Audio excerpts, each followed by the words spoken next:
Jefferson with the Bulletin News. I'm the publisher of the Michigan Bulletin newspaper, the most widely known black newspaper in the state of Michigan. Thanks to a person that's here, today our guest is Tom Barrett. He's running for the 7th Congressional District. Say hello to everybody, Tom. Thank you so much for having me on. I really appreciate it. And hello, and thank you to your audience as well. The first question I want to ask you before we get to the newspaper is, why do you want this job? Well, thank you for the question, and thank you again for having me on. And, I think that's a question a lot of people ask, right, of our political leaders today is, why do you want to do this job? They see millions of dollars spent on ads attacking a candidate, for or against them. The negative attacks reach a even, steeper penetration the closer you get to an election. Negative campaigning goes on. A lot of things are thrown out. A lot of candidates' records are taken out of context, and really people push a lot of negative rhetoric. But fundamentally, at the end of the day, I'm running because I really, truly believe this matters a lot. I've been fortunate in my life to have a purpose behind what I've done since I was very young. When I joined the Army and graduated high school, took the very first airplane ride of my life to basic training. It was a year before 9/11 happened, and I could have never predicted the events that would unfold in my life after that.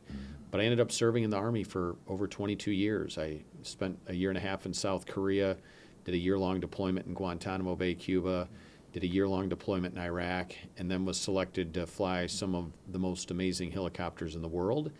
And that really did give me a sense of purpose. I came home, I was elected to the state legislature here in Michigan, became the only Iraq War veteran in the Michigan House of Representatives, then served a full term in the Michigan Senate as the only Iraq War veteran in the entire Michigan Senate. And I took those responsibilities very seriously.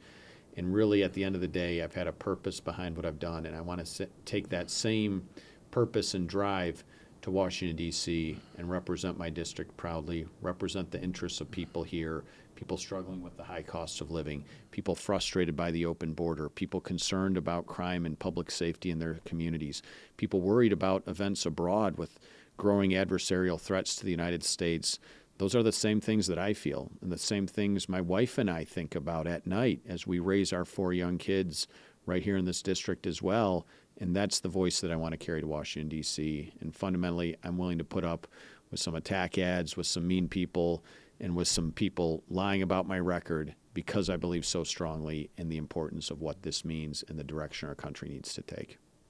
As a former ROTC person and a vet behind the cameras, I've noticed that there's been a lot of issues, and my father was a Korean War vet. Yeah, too. we were talking about that beforehand, and I really appreciate his service. We figured out we just missed each other by about 50 years ago. So, yeah.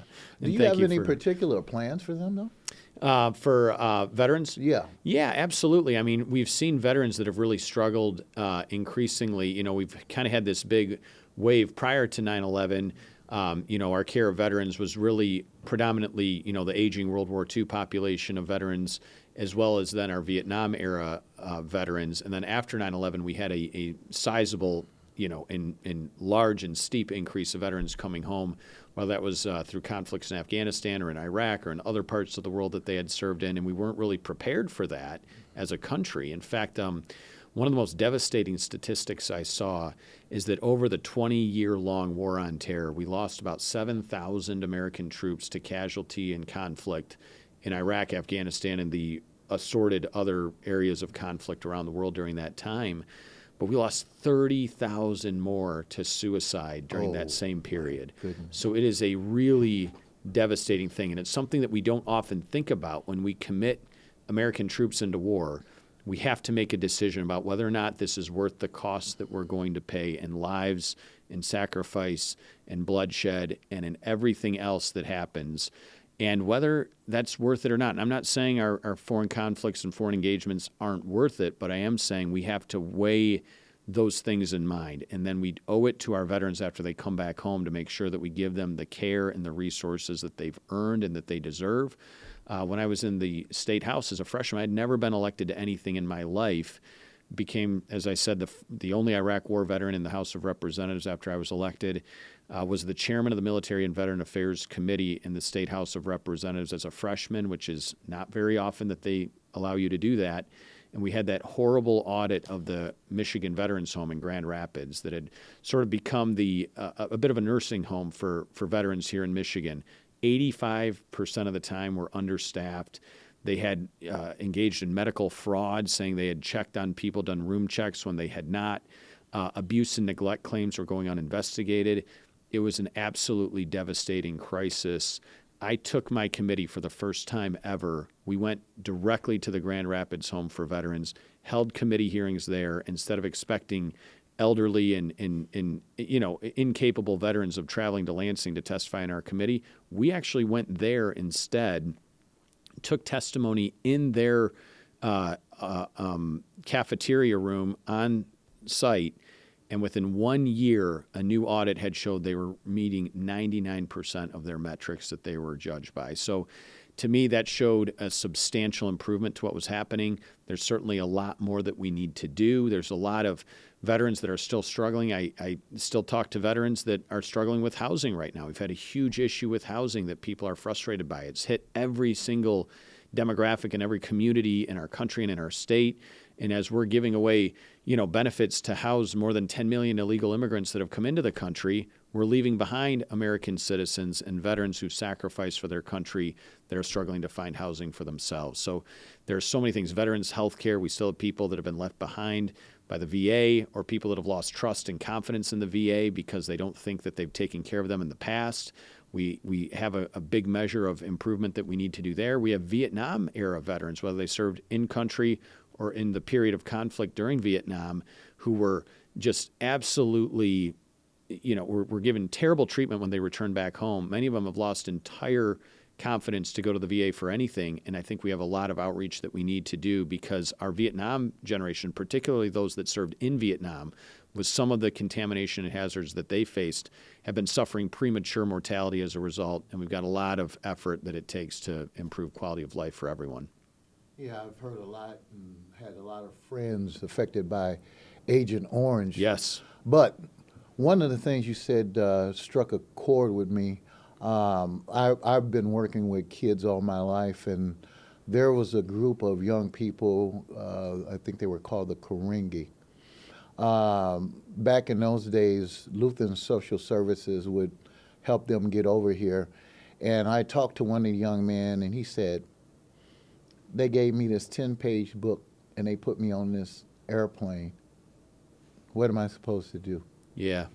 I mean, if and I know some people are coming here from persecution, from all different types of things, but it doesn't seem like we have a plan to even deal with the ones that need to be here, let alone the ones that don't need to be here. Well, you look at the just the consequences of decisions that were made. When Joe Biden took the oath of office, he halted any further construction of the border structures that are, stopping flow of people and drugs and harmful, contraband coming into our country. He halted the Remain in Mexico policy that said if you're coming into the United States and you're seeking asylum from somewhere else, you have to wait in Mexico before being permitted entry into the United States. He halted the Title 42 process that allowed for speedy deportation of individuals here illegally. And then he halted deportations entirely, all at the same time. And it really threw open the gates to people to come into our country illegally. And the outcome of that we saw is we had a relatively secure border in place with improvements ongoing, and we totally changed direction all at once. And from then, we saw 10 million plus illegal border crossings just in the last few years. We've seen reports just about a couple of weeks ago that said that over 430,000 individuals with criminal convictions have been turned loose into the country, put on immigration parole status. Over 10,000 of them are convicted murderers. I mean, we have over 1,000 on the terror watch list that have been apprehended, intercepted, or detected trying to cross the border, and God knows how many more are among the 10 million that have entered illegally, the millions plus of gotaways that we don't know who they are, but we know they entered illegally, fighting-age men from foreign countries that are adversarial to the United States, whether that's China, Iran, Afghanistan in some instances, and other countries. It's a very, very severe problem, and we've seen the outcome of that. Press against housing crisis, right? When you bring in 10 million people into the country, well, that's more than the population of the entire state of Michigan. Oh yeah, and it'll It tax distorts the infrastructure of any, Absolutely. Police, fire, Yep. whatever. Yep, housing. Yeah. We have a housing shortage right now. And then when you bring in 10 million more in addition to the population that's already here, well, where are we going to place them all? Well, that's going to put pressure on the housing of everybody else in this country as well, all at the exact same moment that you have a shortage of housing. The building costs have gone up after COVID. The supply chain was distorted. All of those things happening. It's hard enough for a young person, a young couple, or a family looking to buy a home. Well, then you layer on top of that 10 million more people coming in, competing against them for housing. Our own governor here in Michigan has given away housing stipends to people who have entered the country under illegal circumstances, who've been granted parole status by the Biden-Harris administration to be in the country now in an indefinite period of time, 7 to 10 years in some instances, before they would get an immigration hearing. And then our governor is giving them stipends to live in our state. While we have veterans, to your earlier question, and other people who are American citizens that can't find their own housing, our government is working against them in the interest of people that have come into the country illegally. So this is a huge problem that has so many ripple effects, to your point, whether it's the social welfare system of trying to assist people in the social welfare purposes, whether it's police assistance, whether it's fire, whether it's anything else, schooling, housing, you name it. Every single one of these systems has been completely overwhelmed. Our criminal justice system has been overwhelmed, our national security apparatus, our homeland security ability. Why in God's name would we be releasing 10,000 or 13,000 convicted murderers into our country when we could be sending them back to wherever they came from? These are all very serious things, and it takes a serious person to go and confront them and really advocate for turning the corner on it. While we're discussing the criminality of this, if you get this job, what would you do about the fentanyl crisis that we have? Do you have any figures on that? Also, how would you change the vetting process? Yeah, so fentanyl is the leading cause of death of people in America my age 18 to 45. The number one cause of death is fentanyl.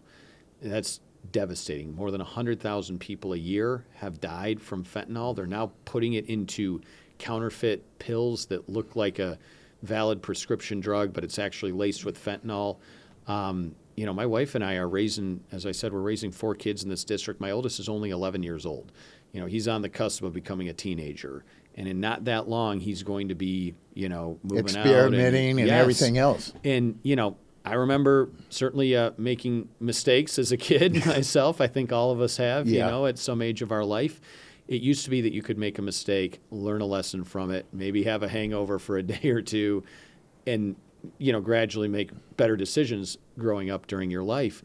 Well, now you hear about young people who've made a mistake that's fatal one time. They don't get the ability to make a mistake and learn from it and recover.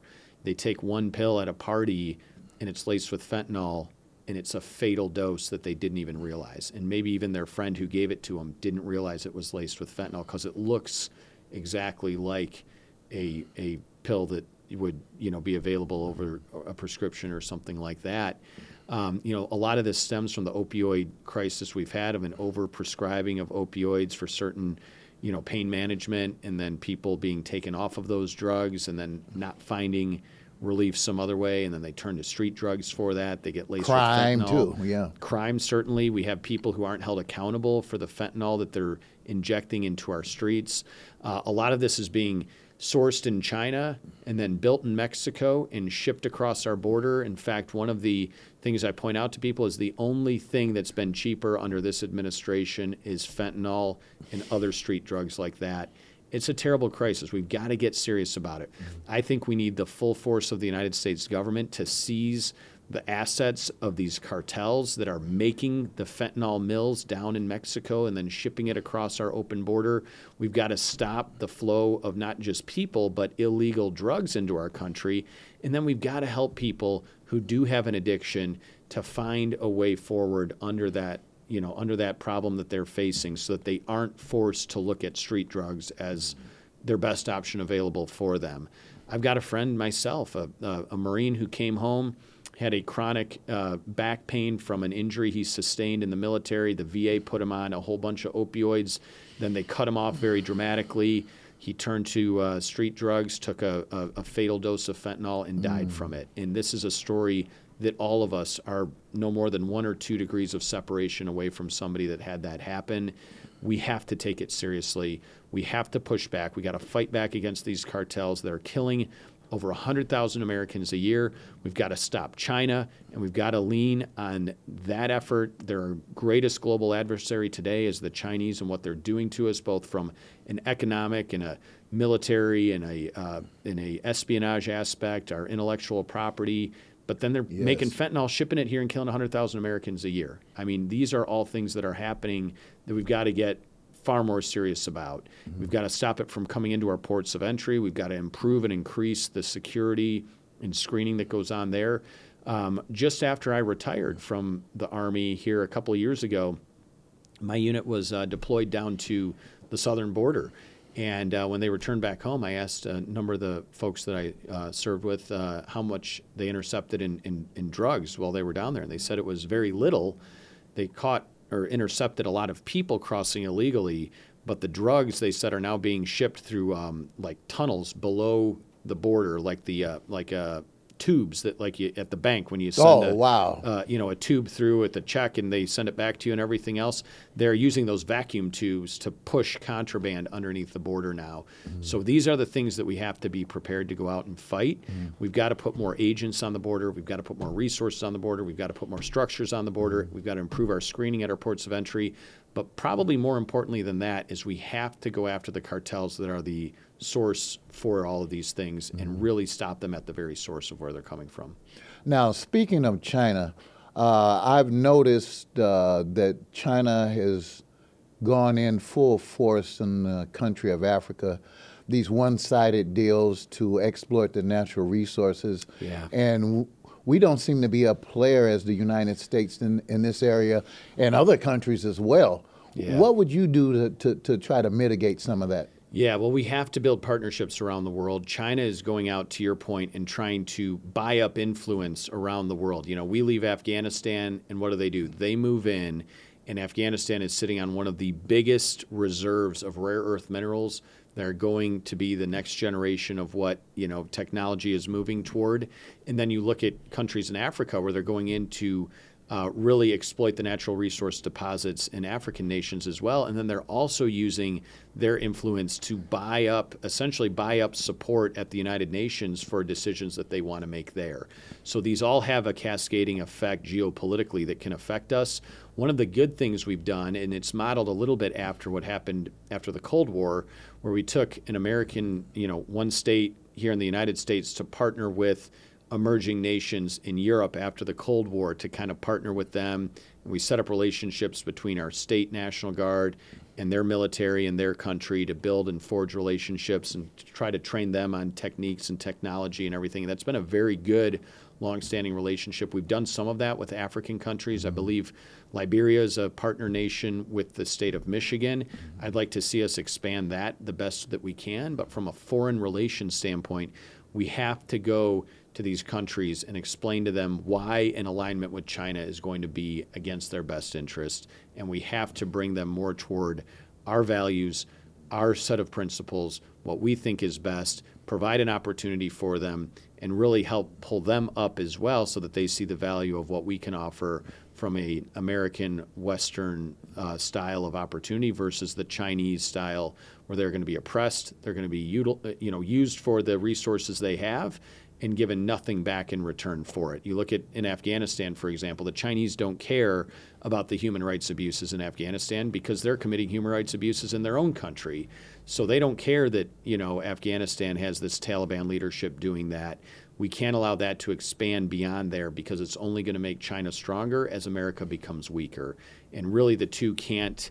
It's a zero-sum game. As China becomes stronger, America becomes weaker. As we become stronger, they become weaker, and we have to make sure that we're stronger than they are. So, we need trade and aid to those types of countries. Absolutely. Which leads me to another point. I've noticed, and this happened with both of my daughters during COVID. Um, no graduation. Yeah. We got a yard sale. My daughters had to go in 15-minute intervals to get their diplomas. And so many of the kids, especially our kids, the minority kids, they were already behind. COVID seems like it just exacerbated the situation, and we need to rectify that. Like I told you earlier, I have a program called Tomorrow's Kids where we're dealing with literacy, financial literacy, and STEM. Mm-hmm. But what do you think that we can do to lift those kids up, get them back on grade level, Yeah. and put them into some of those areas where they're underrepresented? Yeah, well, it's literacy is by far the most important, and we've had this loss of learning that took place during COVID. When I was in the state senate at the time, and we were pushing as hard as we could to try and get schools to reopen, and we were met with resistance the entire path that we were trying to do that. But we understood that kids learn best when they're in the classroom. And that's something that we took very, very seriously. I wish that people would have understood that sooner, because now we're trying to play catch up, and we have this growing, the falling behind of literacy. And we know through exhaustive analysis and scientific research that by the time kids are in about third or fourth grade, if they don't have a baseline of literacy by then, the methodology of teaching shifts from teaching them how to read to then reading to learn. So kindergarten through third grade, you're kind of reading to learn. Fourth grade and above, or you're learning to read at the younger ages, and then you're reading to learn at the older ages. And if you haven't learned the fundamentals of reading, you're going to progressively fall behind. And we know there's a strong correlation statistically between the ability to read at a young age and the probability of you ending up in the criminal justice system later in life. It is an investment we have to make. We owe it to people, to their human dignity, to teach them how to read. We owe it to them as a culture is a fundamental right that is guaranteed into our state constitution, that every child is provided an education in this state, and we are simply falling short of that right now. And it's something that takes a combination of effort. It takes certainly immersive instruction for children that have fallen behind. It takes appropriate and adequate funding for those that are in the education system. It takes parental engagement so that parents and teachers are collaborating on the best opportunity for their kids, and it takes trusting parents. My wife reminds me that nobody loves our kids more than we do. It's not the government. It's not somebody else's parents. It's not even their teachers. Nobody loves our kids more than we do, and every parent that I know feels that way, and we have to empower and trust parents to make the absolute best decision for their children and not have bureaucrats and the government stand in the way of them making what they feel is the best decision for their kids, for their family. And I think that would turn the tide on a lot of this falling behind that we've seen, allow our kids to catch up that need to catch up, and allow our kids that haven't fallen behind yet to not fall behind in the first place, and really allow for better outcomes down the road as for those tomorrow's kids that you were talking about. Yeah, actually, I did some work for Pearson. They're an educational testing company. Okay. And based on the fifth grade Iowa reading scores, they literally start building prisons. Yeah, that is it's a devastating. I mean, it is a moral issue as much as it is an economic issue, as much as it is a public safety issue. To me, more than anything else, it is a moral issue where we have robbed a person of their greatest potential. And how can we say that your government, that is supposed to be a representative of the people to work in our best interests, is going to rob people of their potential just because we're afraid to make hard decisions? This is something that is really important, where I think people understand that, as I said, parents have the best interests of their children in mind, and children ought to be the focus of what we do when we're making policy that affects so much of their livelihoods and so much of their potential. I want to dig in a little deeper into the housing situation. There's also people who are looking to rent a home, and it seems like every other day, especially in this downtown area by the VOA, there's just homeless people living in basically outside. Yeah. And what would be your plan to mitigate some situations like that? Yeah, well, as I said, first of all, we have to make sure that we remove the people that have entered the country illegally and are competing for housing against those that are here legally and those that have earned the right to be in our country. That is a foremost position that we have to look at. From there, we have to look at getting our cost of living under control. Right now, you look at mortgage rates being substantially higher, probably double what they were just a few years ago. And you could look at the artificial low of the pandemic and throw that out and take that off the table. But even prior to that, you look at what our mortgage rates had kind of been hovering around and what they are today, and they are substantially higher. Now, many people are not able to immediately go out and buy a home, even if you removed or lowered mortgage rates, but it would certainly have an effect of lowering the rent that they pay and everything else. We also have to look at the conglomeration of owning of real estate, rental properties, in a way that has distorted the market that I think disadvantages those that can afford it the least. So we've seen these hedge funds buying up massive amounts of property. I'm not, it's something that I want to look more deeply into to see what we can do on a federal level, whether it's an antitrust situation or something else, or if somebody comes in and buys up all of the residential property that's available, well then ordinary homeowners can't compete to purchase a home, even if you make mortgage rates more affordable. And those looking to rent are held hostage by the skyrocketing cost of rent. So it's not your, mom and pop, one or two owner landlords, but when you have people in states and countries far away from here that are buying up every single residential property that they can, it has a very profound effect on it. And then from there, I think that there's some things we can look at converting commercial property with the change in work, where people are more in a hybrid work schedule, less in person and more on a flexible basis. I think we can do some work converting commercial real estate into residential real estate as well, especially in buildings that are older. We don't need to bulldoze them and start over, but if we can convert the inside of it from retail and commercial into housing, then I think there are some opportunities there that we can look at to house people. And then we also need to look at the regulations on housing too. I've spoken to a number of home builders.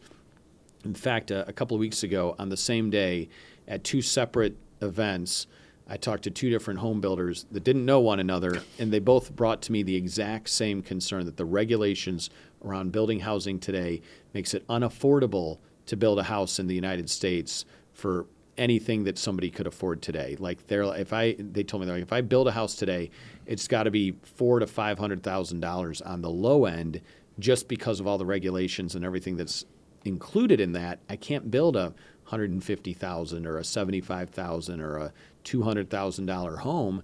I've got to build a 4 or 5 or more expensive home than that.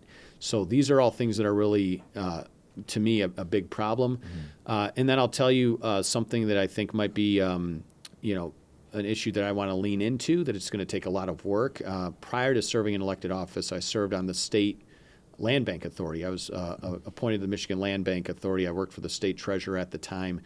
And back then we were the largest landowner in Detroit. We had over 20,000 properties of tax reverted property in Detroit while Detroit was going through bankruptcy. Wow. In the state of Michigan. These are homes that couldn't even sell at auction for $500 because of how blighted they had become. They weren't worth the even minimum bid of $500. And there were, I think, more than 20,000 parcels that were in the state land bank at the time. And I had what I thought was a creative idea of utilizing the National Guard and other federal agencies to remove the blighted structures that were standing in the way of redevelopment, that could improve the character of a neighborhood, improve the safety of a neighborhood, get rid of areas that had become truly dangerous. We had firefighters that were going into abandoned homes that had caught fire because they didn't know if anybody was inside. And in some instances, we had firefighters who died going into these blighted homes because they didn't know no one was in there anymore. A really bad problem. I think we could utilize the entire portfolio of agencies to remove the blighted structures, and then you already have the utilities in place and the land that's there, the parcel that's there, and you could build a new home. We could get rid of some of the regulations that make it impossible to do and allow for affordable housing to go in and really revitalize some of these communities that are distressed. And if we can make it work there, we could make it work in any other community in our state too. Well, let's go to the business sector. I know a lot of people who want to start businesses, micro enterprises. They just don't have the funding. They don't have the education. So we're looking for some bright ideas in that area as well. Yeah. Well, I'll tell you, if I could be an entrepreneur, I wouldn't have been flying helicopters and running for Congress. But it takes a special skill set and a special type of person to be willing to take that risk, to have the idea, to put it in place, and to go out and pursue that American dream. And I think that's something that really ought to be celebrated. One of the good things is that under the tax code today, we allow more of that entrepreneurial spirit to go forward. Under the Trump tax cuts, small businesses, those that are kind of individual owners of smaller businesses, were given a more preferred tax rate. If those are allowed to expire, then our small businesses that are either self-employed or employ a very small number of people are going to end up paying a higher tax rate than our greatest, largest global corporations in the United States. They would be paying a higher tax rate than them. I think that is absolutely absurd. That is ready to expire in just a few months, and it's something that we need to protect against, is raising taxes on our small businesses that would put them in a truly uncompetitive situation. Those that are putting into capital expenses to make sure that they can depreciate that more quickly. I took a tour of a metal forging repair facility here in my district here in Lansing just recently. They said that the ability to depreciate the capital investment that they make, you think of some of the big equipment that they use, can be hundreds of thousands or even millions of dollars to procure.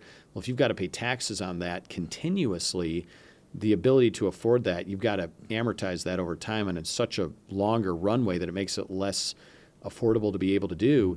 And then the access to capital is the other one. When interest rates are so high because inflation is so high, then the access to capital to go out and take that risk and build a business and follow your dream becomes more expensive. Just like buying a house, people look less at the sticker price of the home and excuse me, and more about what the monthly mortgage rate is going to be. The same is true of a lot of our business owners too. So I think it's about access to capital, entrepreneurial respect, the fact that our tax code is not going to be standing in their way, and they're going to be able to afford to go out and follow their dreams without the government chasing them down and running them out of business, and getting the regulations out of the way so that they can go out and build a company. It's sad, but you hear from a lot of some of our successful, truly American dream entrepreneurs today, and many of them say, I wouldn't be able to do that in America today because of all the regulations around it. That's a devastating thing. We've got to get the government off the back of the people, allow people to just go out and live their full potential, build the business they want, and live the American dream. Okay, what do you think about specialty programs, venture capital, set-asides that would help veterans like you and other people in this facility to get into, I know that there used to be a program where if you were a vet and you wanted to start a business, you could get, especially if you were like a minority woman or somebody like that, you could get some kind of special program, or you could rise up on the request for proposal list. We need more programs to circumvent the regular process to allow that group that's usually disenfranchised from that to succeed. What are your thoughts on that? Yeah, certainly where we have groups of people that have been disadvantaged for one reason or another, if there are things we can do as a measure of opportunity, certainly that's something we ought to look at. I think that the details of how we go about that is something we've got to figure out to make sure it's done in a fair and reasonable way, and that we're not just throwing money at a problem. I always like to see if we are, applying resources to something, that it is going to be for the outcome that we want to see happen, and that it's not going to be distorted by people looking to leverage a government program in a way that it shouldn't be designed to be utilized. But where we can get a return on investment and where there's opportunity there, I think that's really important. And I think if you look at really as Congress, what they set is broad policy that affects large constituencies of people, the access to capital, the interest rates that, we're all going to be paying, that is based on the strength or weakness of the economy and the higher or lower inflation that's taking place in the economy based on all this government spending that's happened.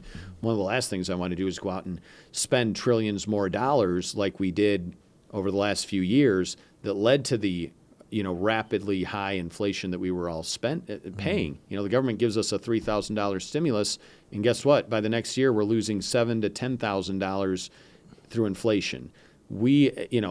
All of us here at the ground level never get the benefit of what the government is doing, and we've got to be watchful against government spending more and more of our money and then making inflation worse to where we end up on the losing end of it all. So I'm very mindful of what we spend money on, making sure that it is going to the appropriate resource and that it is going to satisfy the problem that we're looking at for sure. Yeah, and it's like anything else. Every business that I've started, I've had a proposal, and there was a vetting process, and I would assume that any program would do the same. Yeah, and certainly I think we've got to have merit basis for like people who have an idea, they're entrepreneurs and they want to do something. I'm somebody who believes in a merit basis of those that have the ideas that really need the opportunity, that we can meet opportunity with merit to really achieve an outcome that would be helpful to everyone. Because when somebody succeeds, guess what? They're providing livelihoods and opportunities for other people that they employ and other people around them, and they're providing something that all of us want. We all have these smart devices in our hand. Well, guess what? Somebody had to invent the technology that we all use every day now, because it didn't exist before that. And now we've got to take we literally have a computer in the palm of our hands. Right. And it wasn't because of a government mandate that we did. It was through innovation that people wanted, and now we all take for granted that we have it. So, before we get out of here, I do want to talk about the newspaper and the situation that happened when you first placed an ad with my paper and some of the fallout that I guess both of us received. Yeah. But I want you to basically tell the story in your own words. And Marcus, I want you to know that I apologize for the for the fallout from that, for the error that we made. This was not intentional in any way. My campaign had a lot of moving parts all at once, and that's not an excuse, but it is a recognition of the the overwhelming amount of stuff coming in and going out from every single day. There was a design that was made that had the wrong date. It was by a graphic designer that wasn't even a part of my campaign. When they sent it back, it made it, unfortunately, through the proofreading process without being captured as an error. By the time it got placed and we realized it had already been printed, and we corrected it as quickly as we could. We apologized for the error. It was completely unintentional. Everything that we've done, I take it seriously. Number one, the readership that you have for your publication, that we are trying our best to go out and certainly do everything I can to try and attract voters to my campaign, but also to give people the trust and confidence that I'm looking to represent them and represent their interests as well. I've spent my entire life doing everything I can to lead by example, to improve quality of life for other people in parts of the world that I never sought to go out to. I would never intentionally discourage or mislead someone's right to vote back home here in our own country. It's something that I take very seriously. I've defended the right to vote in other countries around the world, and I certainly take that as an obligation very seriously here. This was entirely unintentional. It was an unfortunate error that I deeply regret and apologize for, but I hope you understand that it was not something that was done intentionally, and it's something that I do take seriously, and one that we have done everything we can to correct. I know you have the following publication that we put with certainly the correct date in there, and everything else that we've done on this campaign has been with the correct messaging in it. We've done mail. I've done door-to-door canvassing in predominantly black neighborhoods here in Lansing. We've advertised on urban radio. I've been at community events throughout the city of Lansing as well, because I take it very seriously that, number one, certainly in the short term, I'm hoping to earn the trust of people to be able to earn their vote. But really in the long term, I'm looking to represent them in Washington, D.C., and I want them to feel comfortable coming to me and approaching me as they have issues, challenges, or problems or ideas that they think need to be heard in Washington, D.C., that I'll be a listening ear and somebody willing to engage with them. Yeah, as a matter of fact, I just want to show the corrected version. And one of the things that I did is I went to the QR code on the incorrect date, and when I took a picture of it, I looked, excuse me, the early voting was correct and the election date was correct. And I thought to myself at that point, and I've said this in other interviews that I've done, and believe you, I've done a lot of interviews behind this. If somebody had a reckless or insidious or purposeful to misinform, wouldn't have they done it in the totality? Yeah. That the information behind the QR code would have been incorrect too. So I thought about that and I said, you know how many people have made errors in my newspaper? Matter of fact, a friend of mine, he had an event for a fundraiser for cancer, breast cancer. October is Breast Cancer Awareness Month. And his event was on a Sunday, but the date was on a Saturday. So these things do happen.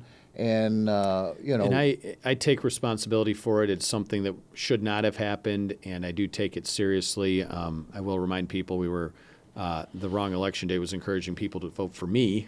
So, like, on the wrong day. Yeah, so it's not like we were, throwing some nefarious thing that way. But I appreciate your following up on it too, and I hope you accept my apology that it was not intentional. And as I said, I do take it seriously, and I'm somebody that carries myself with a set of values that I try and do my best to be as forthcoming as I can about what happened. And this was a unfortunate but very unintentional error that was made. Hey, well, like I said, these things happen, and I don't think that there was a insidious, intention on something like this.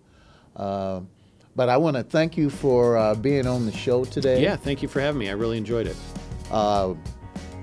Hopefully you guys will read my paper. We're at all the post offices in town, and we're in the local neighborhood barbershops and areas, especially on the south side. But I want you to stay tuned. A lot of the shows that we're going to be doing is going to be geared toward my readership. We're going to deal with education. We're going to deal more with businesses, housing. A lot of the things that we talked about today, we're just going to do a deeper dive. And thank you for tuning in, and hope to see you again. This is Marcus Jefferson saying so long from the Bulletin News. Thank you.